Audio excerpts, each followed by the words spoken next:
This video is brought to you by Midway USA. Support the channel by choosing Midway for your shooting and outdoor supplies.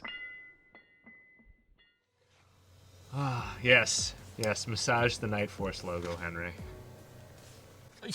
Sir, I had an ACOG.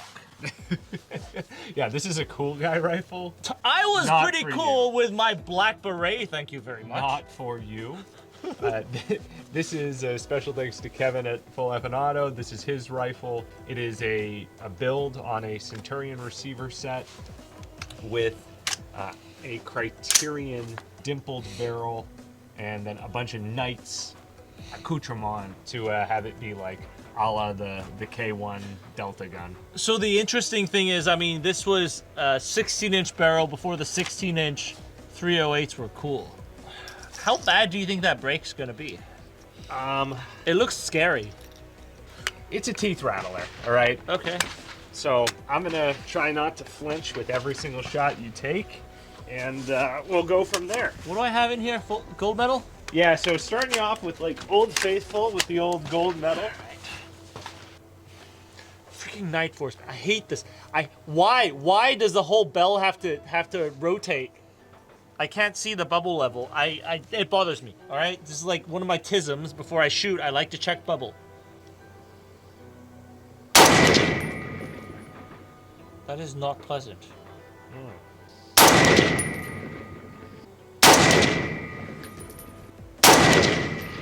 Wow. Dude. Yes, it shoots very well. Yes, I am feeling the onset of TBI. Just finish that out. Okay. That's good enough of a group, though. I want to see that thing finish out. That group's real well.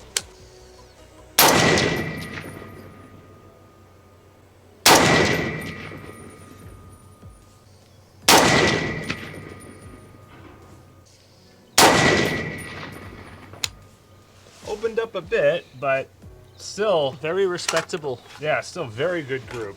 So just as a reference, we've been shooting LaRue LMTs today. Yeah, The LaRue being the one that you're looking through. yeah. Did this outshoot that?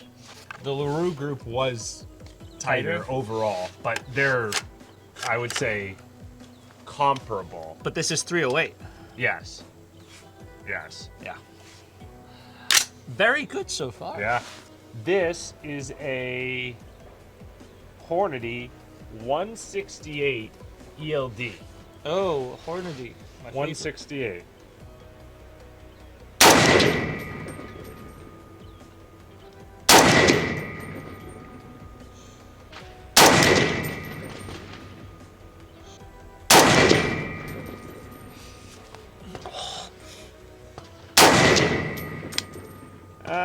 That's more what I expected from this initially. Me too, to be honest. Yeah. That so federal group was like surprisingly good. yeah. And then I mean that's like a close to a true 1 inch 10 shot or 9 shot group. Yeah. Yep. So gold medal is what this thing likes. So far, now Kevin's been telling me that he's been shooting this with Oh, rich folk ammo. the burgers, the burgies. I just want to see if Kevin has been wasting his money and if he could have just been shooting the gold medal.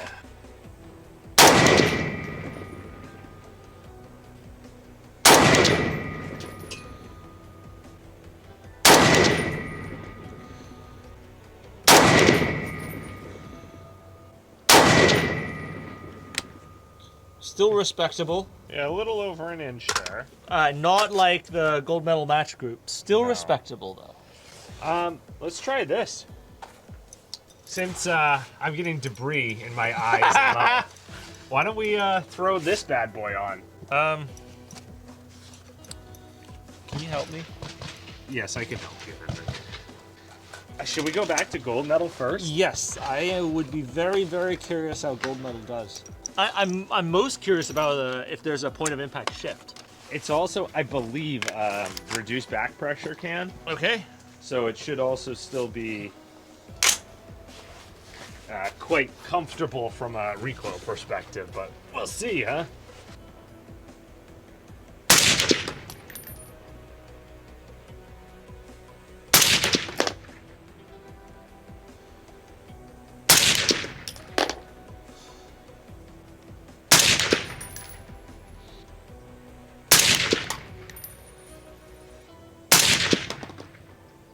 weird.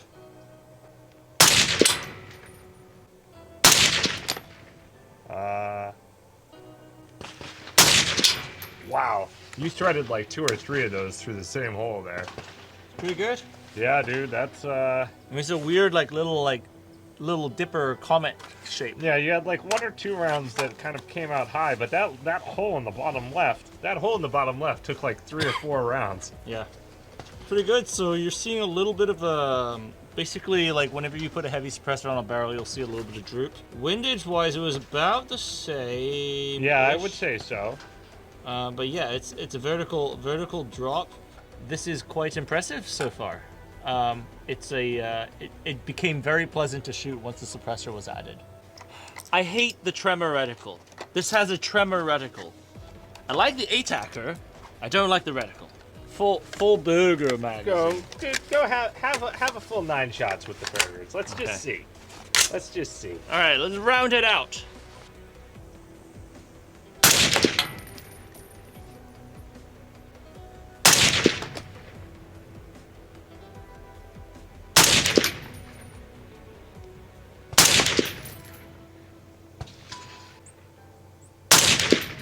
Wow. Uh-huh.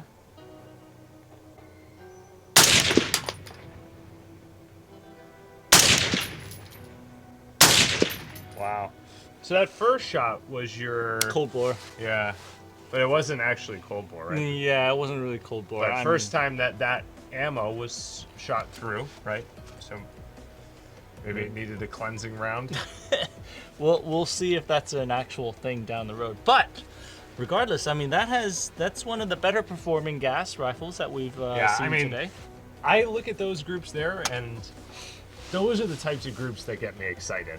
Like, yeah, I'm looking at those and I'm like, yeah, this thing's dialed in. It is a really nice shooting rifle, clearly. Mm-hmm. So and I do think, Henry, it has to be mentioned here that I think everybody talks about all of the rifles being capable of doing this type of thing. Mm-hmm. They're not. Yeah, I think at this point we've had enough of them come through the show, the large frame gas guns, where we look at them and we go, yeah, they're not all created equal. They aren't all capable of shooting groups like this. Mm-hmm. And we look at those, and I know that there's going to be comments about how, this isn't that tight, or it's not below an inch, or this, that. Like, you just have to remember, you're shooting 9-round groups here, and these are extremely effective groups. Like, what do you think that this could push out to? I think it could do 1,000 on a windless day. I think on a windy day, you're looking at like 800, and then maybe a couple drops, and you could still reach 1,000. But you have to be more judicious on the wind call. Which, granted, if you're looking at a torso size at 1,000, this is plenty better than plenty for a torso hit. And we've shown that, right? Like between the PSA 110 vid where we're able to get hits at 1,000 with that, and that gun was shooting about 2 inches, right? So. No, look, it's not a true 110K1. I realize that it's a facsimile of a 110K1, but it's really interesting to see like some of the ideas when 16-inch barrels were poo-pooed on, because that was the battle rifle. That's not a precision rifle. And yet you had Delta going and pioneering stuff like this. It's interesting seeing that being pushed along. I do think, unfortunately, just within the gun world, there's a lot of people who have unrealistic expectations due to people touting, every semi-auto nowadays is just as good as a bolt action accuracy. It's not. But at the same time, you have advantages that a bolt action just simply does not. Mm-hmm.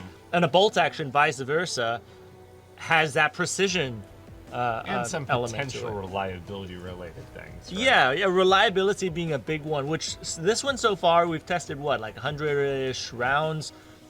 Hasn't jammed with the suppressor, no suppressor. It seems to be doing okay. So whatever Kevin did with this, it seems to be working. And we've shot some high-end stuff that's choked. Yeah. So, they're not all made equally. You don't always have to spend the same dollar amount. Although Kevin spent a lot of money on this. I mean, he had to pay the Knight's tax, right? Yeah, especially that can. Yeah. That corn cob, man. But anyways, I mean, I'm excited to see how this thing does. It's a sweet rifle. It's a mysterious rifle. There's some very cool forward thinking that went into these setups that I think we even still see now with like the MRGG-A, like the short barrel. Frankly, the version. SDMR. Yeah, and yes, right, exactly. Yeah. 100%. All right, let's go take this thing out to distance. 716 is Steel 96, 4 Vic, 8 packs, Redcon 1, green to green. How copy, over? Steel 96, this is 716, roger, over. 16, Steel 91, 1 pack, green, green, over. This is 716, roger, over. 16, Steel 92, 1 Victor, 2 packs, Redcon 1, over.